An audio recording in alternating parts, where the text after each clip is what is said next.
Hi, welcome back on Do It Yourself channel. Today I'm going to show you how to check the carrier network of your Oppo A16. To do this operation, go to the settings. Here, go your SIM card and mobile data. Next, choose the SIM card which you want to check the carrier. So in my case, I'm going to be check the SIM one because I have only one SIM card tapped in the phone. And go down.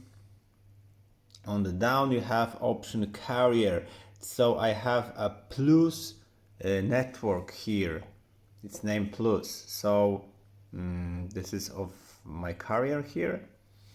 If you have some different, they'll be just write it here. Of course you can auto select carrier by your phone. If you tap it, you're gonna disable it, and you gonna choose manually the carrier which you prefer to connect. And that's it.